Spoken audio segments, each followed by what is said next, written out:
Hello, ladies and gentlemen, and welcome to this. This is your KocoSports weekly Lucha Underground review. I'm your host, LK from KocoSports.net, and I may be possibly joined by Boom Boom, so I'm sending the link. He's waiting for his wife to depart to bed, or wherever the fuck she plans on going, so he can join us for the show. Hopefully he'll be on for later, hopefully by the comment time, so that once I finish wrapping up the show, we can give thoughts and answer questions. And internet infantry, please put in the comments, did you give this show a win? Did you give this show a loss? Or did you give this show a tie? Also, some thoughts, queries, comments regarding Lucha Underground and the world of pro wrestling. So, Lucha Underground, the 4th of January, 2016, Season 3, Episode 18. It's in the bag. Decent enough show. When I watch Lucha Underground, my expectations are, what the f...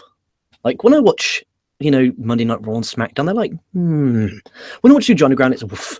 I'm expecting great things. Now, this show to me wasn't as good as last week's or the week before that. And no show is going to be great every week. They're going to have off weeks. There's going to be weeks where it's not that good. This week was that one for me.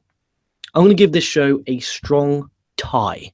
Me personally, I think this week's edition of SmackDown Live was better than Lucha Underground. However, Wrestle Kingdom was better than all of these, and please check our Wrestle Kingdom review out, and please check out Wrestle Kingdom. So that being said, we'll get straight down. Let's break this down. So we have Mil Muertes. Show starts off. He's in a dark room. He's screaming, how and why is Prince Puma alive? He put him in a casket. He initially killed the man.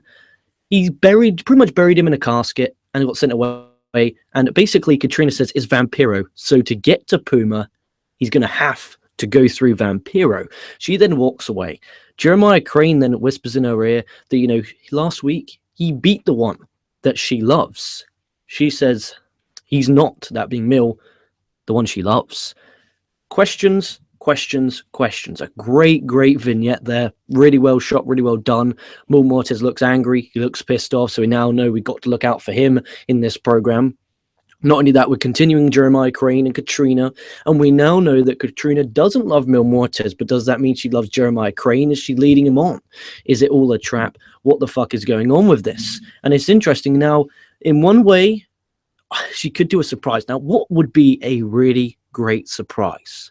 Imagine after all of this, Katrina and Vampiro, the two masters, get together as they have this big war, so they're the big evil. And then there's them. So the whole time that Prince Puma and Mil Muertes, you got Puma, the Vampiro guy, Mil Muertes, the Katrina guy, they're fighting a war because Katrina loves Vampiro. And it's just something Lucha Underground could do. Now, I'm not saying that that's how it's done. I'm not saying that that's better than what they've done. I'm just saying it's an idea. I'm just giving out ideas. Then we go to our first match. You have Mariposa versus Sexy Star. Now, you guys know that I dislike Sexy Star. I don't dislike her personally. I just don't enjoy her, and I find her very, very, very overrated. That's just my opinion. I find her extremely overrated. Now, in this match, I thought she was better than normal. Maybe she was more motivated because she knows she can have a really good match with Mariposa because she had an incredible match. I think it was last season with Mariposa in a No Mass match, which is an I Quit match, which is really good. And if you haven't watched that, I recommend you to check that out. So the match starts off, Sexy Star hits a really nice tope con hilo for the second or third rope. Mariposa misses a moonsault off the top rope, and it was fucking scary. Like, it generally was really scary because as she went, she backflipped, and Sexy Star, instead of rolling, she sat up, and it was scary. I swear to God, I thought Mariposa was going to land on her neck, and it was scary as heck, but it was really nice. Sexy Star hit the double stomp off the top to get the win. This was, to me, the joint match of the night, and I'm only going to give it 2.25 stars. Okay, I really enjoy this. Now, you guys know I dislike Sexy Star. I think she's very overrated, but I actually really enjoyed this, and this is one of Sexy Star's, in my opinion, better matches that she's had in Lucha Underground, and that's strange considering she had a match with Mondo. She had matches with big guys in the past, but this was good. She obviously has good chemistry with Mariposa. After the match, Marty the Moth comes out. He chokeslams Mariposa. Does this mean that Marty the Moth has turned face? Now, it's really difficult in Lucha Underground because they're not really faces or heels. They're more characters. But does it mean Mariposa has turned face due to sympathy? Or does it mean Moth's turns face as he chokeslammed a heel? Now that's interesting, and we'll just wait till this progresses. I'm guessing we can get a Marty the Moth versus Mariposa feud down the line, and that could be all right. So 2.25 stars. I enjoyed this. And then we go Mascarita Sagrada. He's working out, bless him, bless his cotton socks, these little dumbbells. They're big weights on it. It's just the dumbbells are little, because obviously the size of him. The White Rabbit tribe say, "We found you, White Rabbit. We followed you here. You are our god." And they're there bowing to him. And Paul London asks him if he can join them ringside tonight. And Sagrada's just like, "No, you guys are crazy." They're obviously acting high as fuck, and it's incredibly entertaining.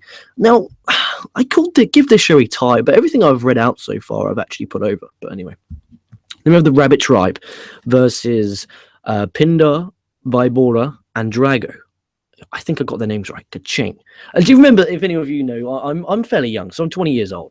So about 15 years ago, maybe, no, a bit more less than that. I reckon about 10 years ago, there's a show on CBBC called Ka-ching. Dude, that just brought back some memories. Put in the comments if you ever watched Ka-ching.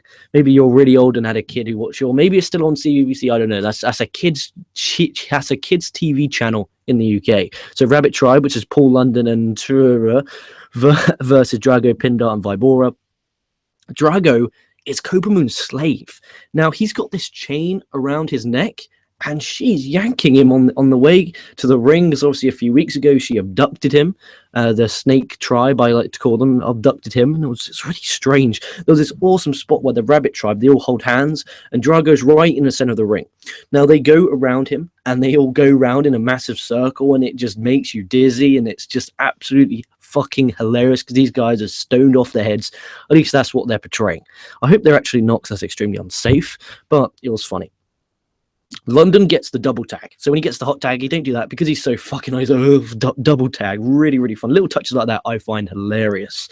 Pindar hits a burning hammer into a spinning like blue thunder bomb, which is really nice. Vibora hits a tombstone. Drago hits a really nice spiked running blockbuster to get the win.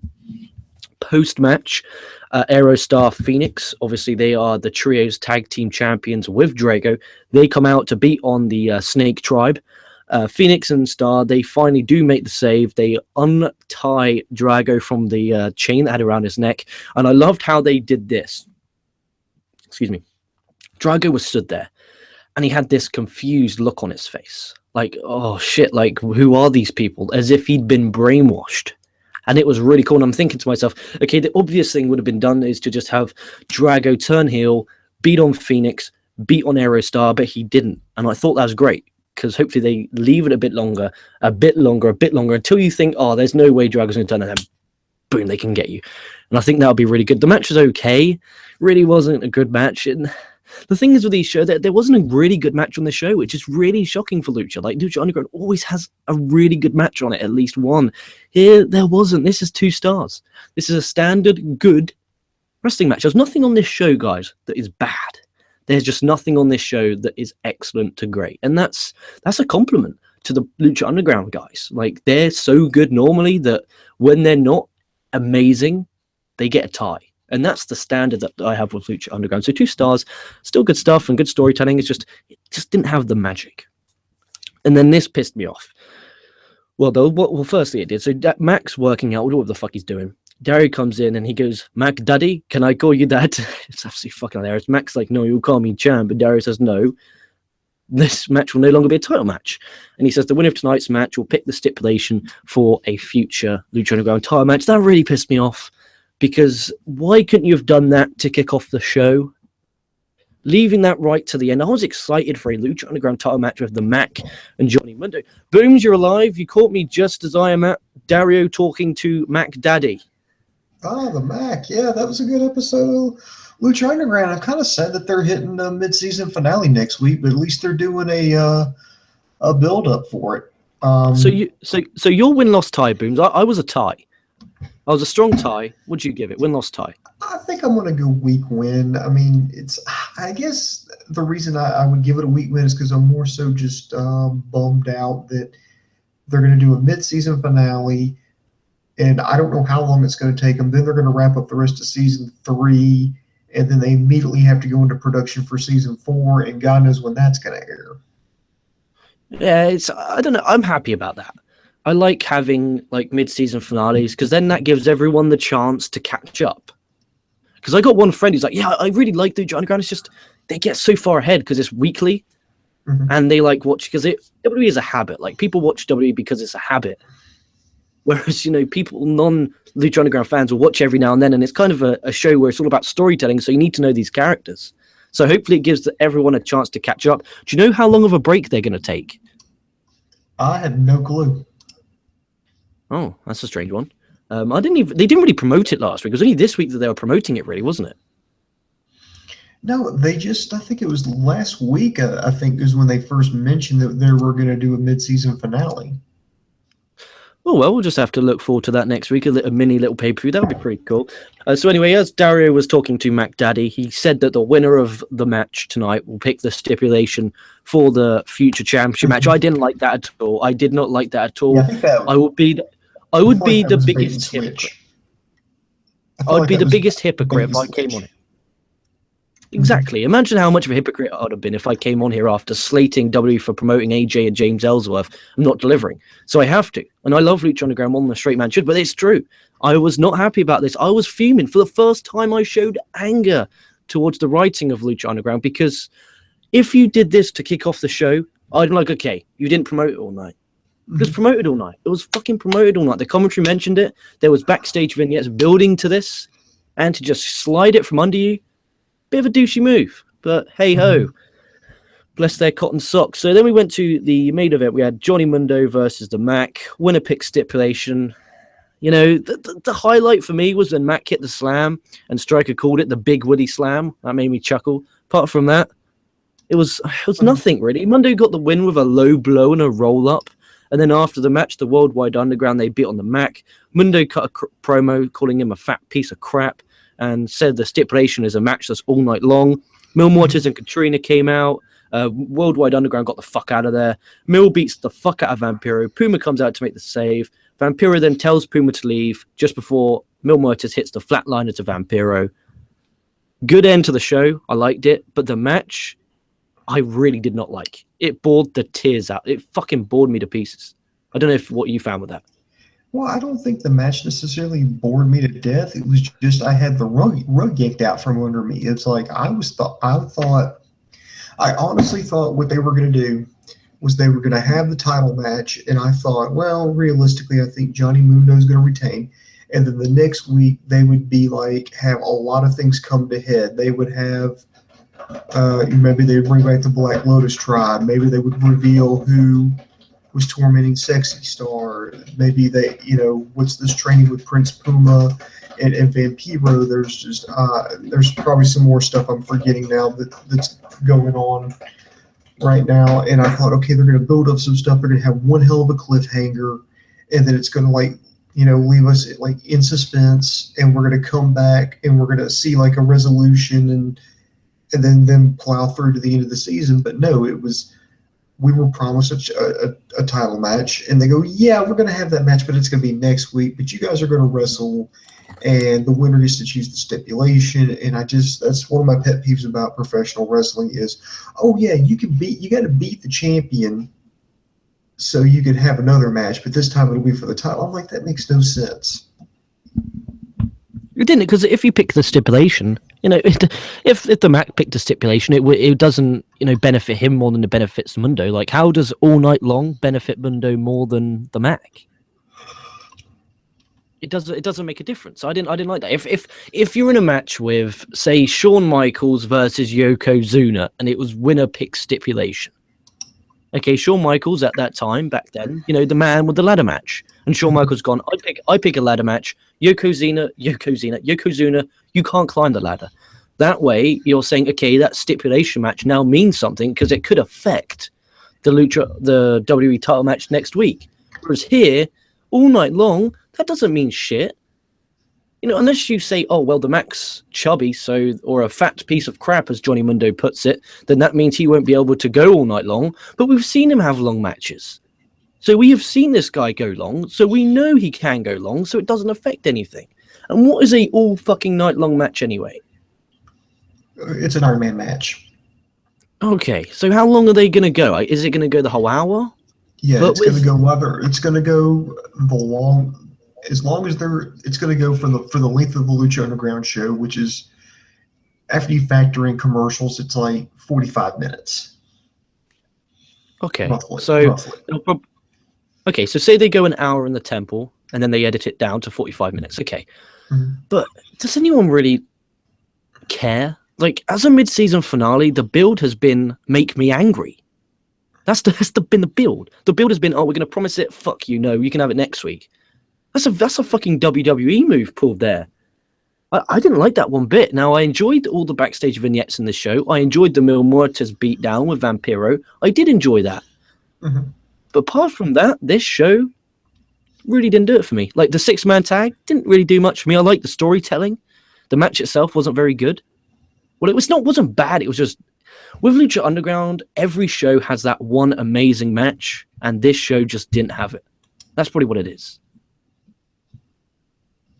Yeah, I mean, we had some moments where it was like, okay, I'm interested to see what happens next. I'm interested to see, what's going to go on with Mariposa and Marty the Moth Martinez. I'm interested to see what the Rabbit Tribe's agenda is. I want to see how Drago and the Super Friends are going to react now. Is there like mind control now with Pindaughter and Vibroa?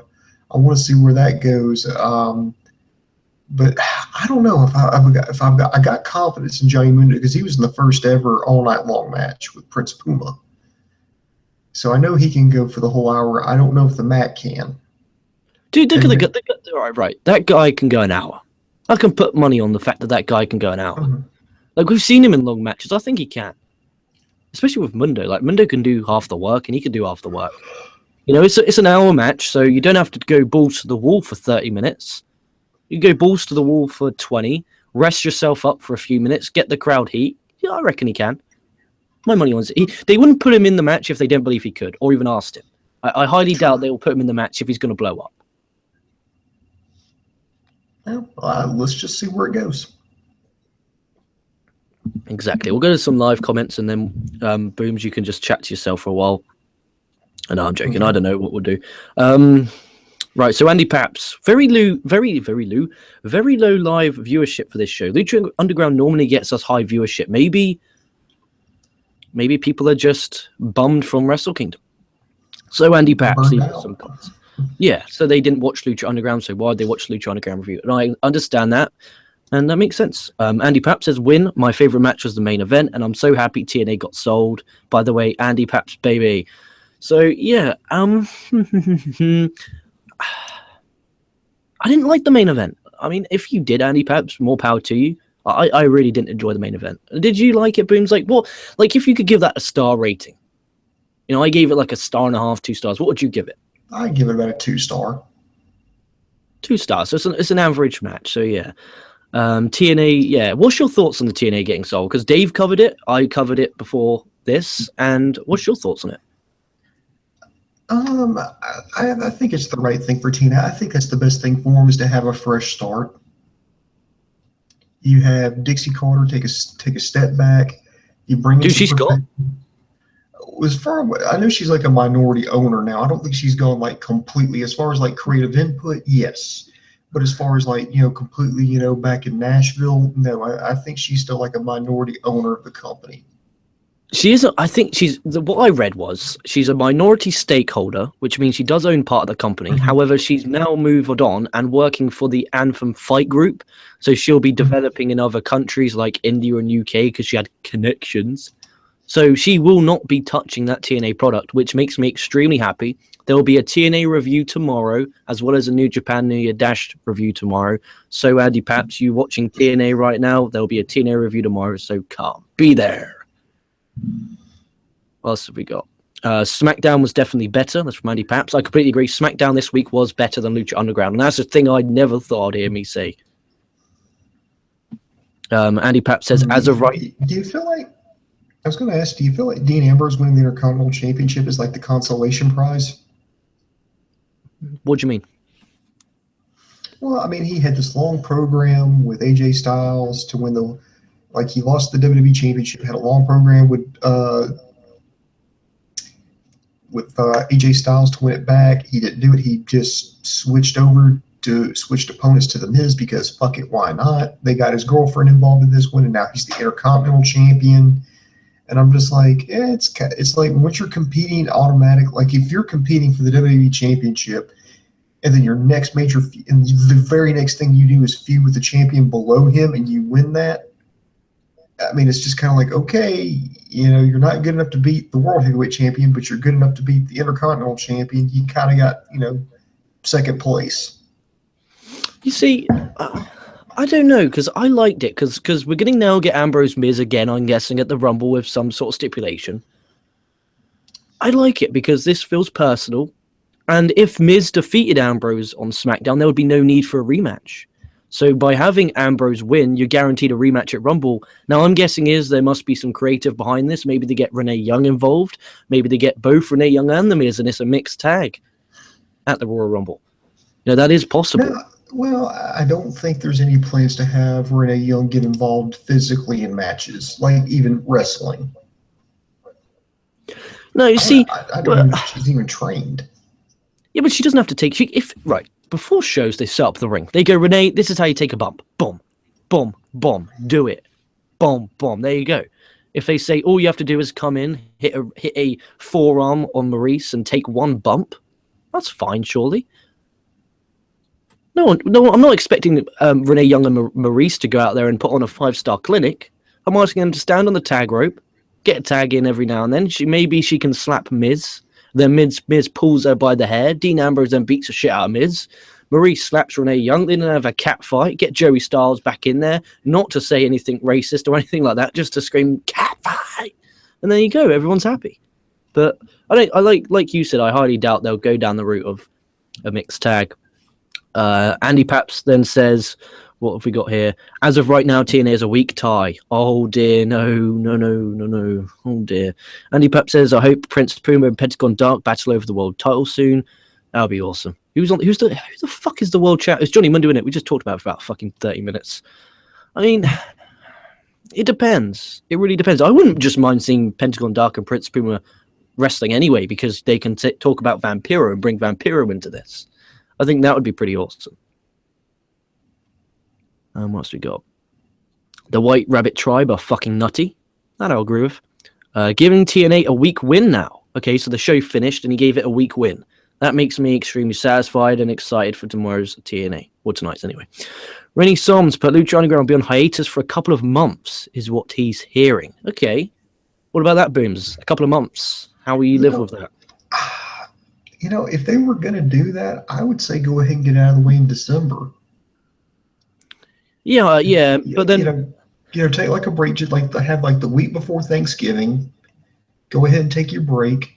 You get through Thanksgiving, you get through Christmas, you get through New Year's, and I think like a week or two after New Year's wraps up. Like it will probably be like a week from Wednesday, like I don't know, a couple of weeks from now. That's when you start it back up, and I think it would have been better because you would have had your viewership's going to dip during the holidays anyway, because people are going to be out traveling, people are going to be out doing things. So why not go ahead and take a break for the holidays when your viewership's going to be down, come back fresh a few weeks after the start of the new year, and just pick right back up.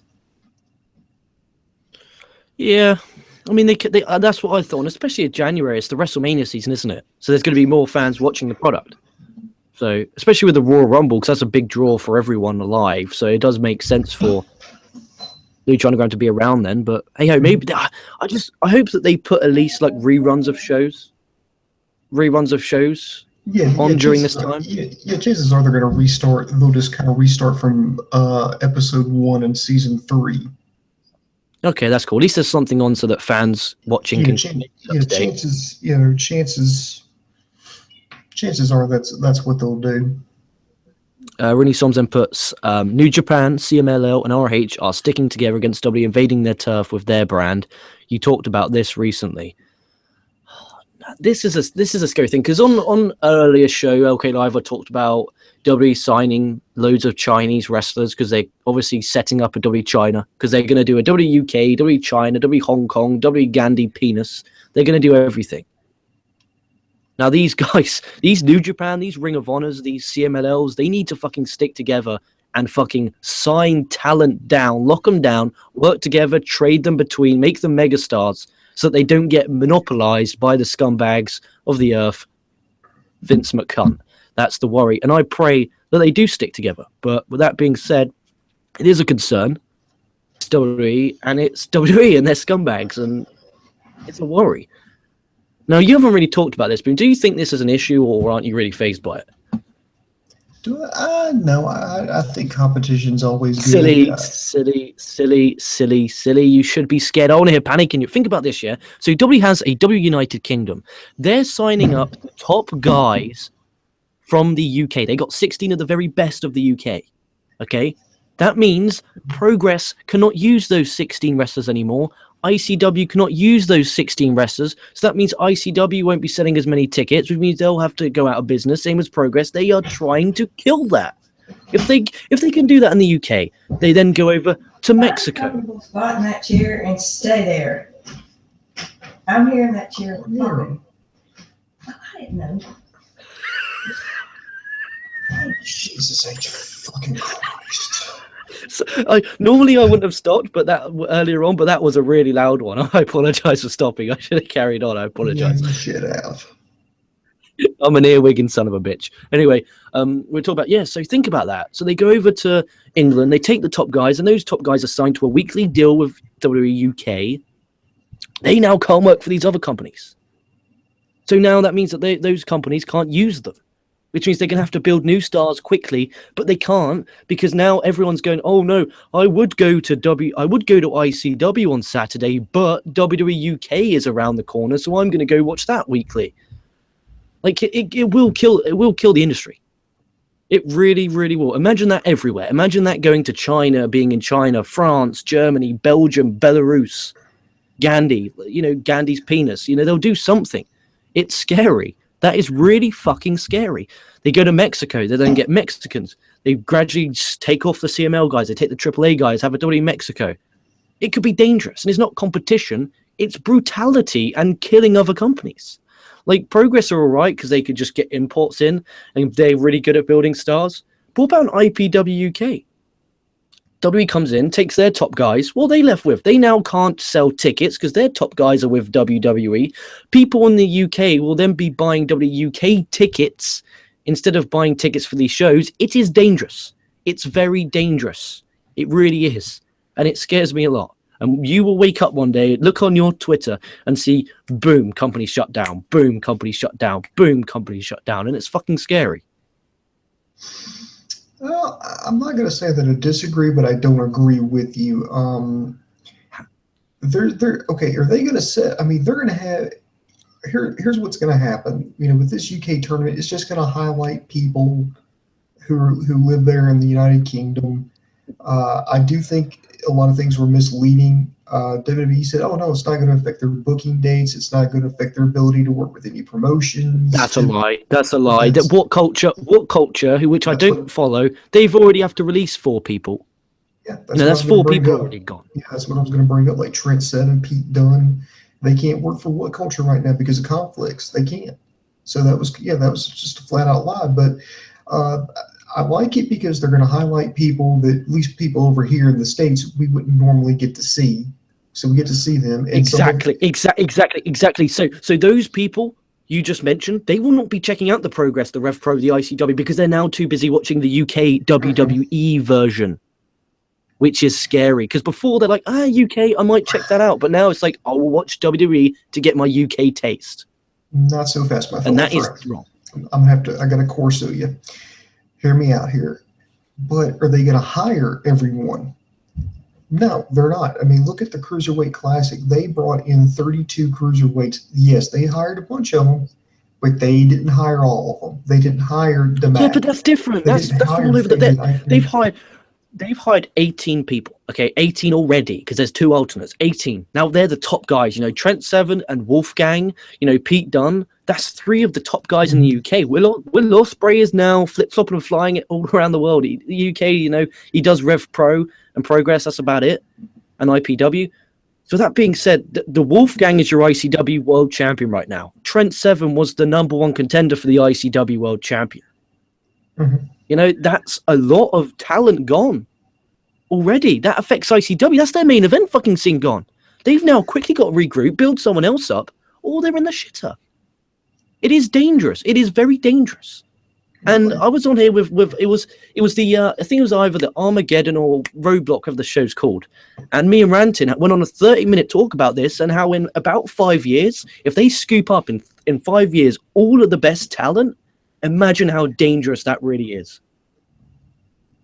And imagine if they saw Mexico. Mexico's not really hot at the minute. They then did a W Mexico and started signing people from CMLL, from AAA, from Lucha Elite. Okay, come here. Now, competition, I agree with you, is good. But when you're going over and stealing people, that's not good. And it just concerns me a lot. But if you're a wrestler right now in England, you're going to be fucking loving it. If you're a fan and a promoter, I think you're going to be shitting yourself. Well, I think you're operating under the slippery slope fallacy, because it's okay where they're going to do the UK. Well, now they're going to go Mexico. Then they're going to do China. Then they're going to go to Bolivia. Then they're going to go to Peru. Then they're going to go to India. I mean, WWE's already scouting these places. I mean, they've already pulled in talent from China. They had a big class from China they signed. Right. Right. So yesterday they signed 3 Chinese people again. Okay. Now, what happens when they bring them to Performance Center, they train them, and then they go over and they do a weekly WWE China show on China TV to get a good deal over there. Boom, in their own country to get fans. Now, that's the Chinese country gone for pro wrestling. You know, that is good for countries like I reckon it'll be good for countries like China who don't really have a good wrestling scene. Countries for like, you know, Germany've got WXW, but like France. Or, you know, Hungary or Chile or Poland, like countries like that don't have a scene, it'll be great for them. But for countries like England and Mexico, not so much Japan, because New Japan is so big, that's not an independent. It's very concerning. And it is. Like for me, like for example, I get a phone call right now from one of my friends, one of my wrestling friends, and goes, "Oh yeah, do you want to go to a show this weekend?" I'll go, "Yeah, sure, which one?" Well, what do you mean, which one? We'll just go WUK. It's like, no, what about ICW? It's like, well, why? We've got 16 of the best in England, or we could go watch 2 of the best, which are already in the UK at WUK anyway. You know, so it'll be preventing people from buying those tickets to ICW, to the Progress, because then those people are now at the WUK because they want the best of English wrestling, and they know they're going to get the production quality, they know they're going to get the value for their money, they know they can get merch, they know they can watch this back on the network. And I tell you what, it will be, and you will be saying to me in 5 years' time when we're on here talking about Lucha Underground, okay, I apologize, you were right, how is ICW? Oh wait, that closed doors 3 years ago. Well, here's another thing. Let's just say, why would WWE want to close these promotions? I mean, why would they want to close Rev Pro? Why would you want to close ICW? Why would you want to close What Culture? Because where are you going to start pulling your talent from if you shut down all the promotions? What do you mean? No. They pull talent like China. They've got like mixed martial arts fighters. They've got an actor. They can just go to gymnasts, bodybuilders, American football players, soccer players. They'll get them in. I'm not saying all of them will close doors. I'm saying they won't be hot. They won't be must see. You know, you might have one company doing some stuff. Fuck it. They might even pay one company to start funding. You know, they might even open a fucking performance center in England. Imagine that. A tryout center in England to get their talent. They could do that. There's nothing prevent. WWE want to be the only game in town. And that doesn't take a brain scientist to figure that out due to the amount of times they just do not mention any other promotion like it's a dirty thing. Now, I am praying that TNA, Ring of Honor, New Japan, and all these companies will prevail. They'll stick together. They'll fucking fight the good fight. But already out of those 16 to 18 people, 4 of them have had to left What Culture alone? That is insane. Imagine if 4 get taken from ICW and then 4 get taken from Progress. 4 main eventers. They can no longer make you money. You know, we just have to pray to God that they fight the good fight and are good at building stars. But the issue is, Booms, what happens if they build that star and then WUK go, hey, here's a contract, come work with us? Scary. Or W will work. As you mentioned, it could be a good thing. And W could be working with these companies. Hey, look, build that guy, we'll pay you. Build that guy, but we're getting him once he reaches a certain level. Maybe that is how it'll work. And I pray that is how it works. But W are scumbags, and I worry that's what they're going to do. I don't think they would do that because I really feel like that. Chris Dejoseph, was on here about 2 weeks ago. Okay, and he stated that is what was planned. Because remember he said, oh yeah, he was one day told he was going to go all the way to Hawaii or some shit like that. Correct? Go to Hawaii? No. Or not? No, I don't. That doesn't sound like something he talked about. No. Wrong person. It wasn't Vinny, was it? No, it wasn't Vinny. I don't know. It was ranting. It was fucking, what am I talking about? It was fucking Wrestling Ranting. Wrestling Ranting was talking about it. It was Wrestling Ranting.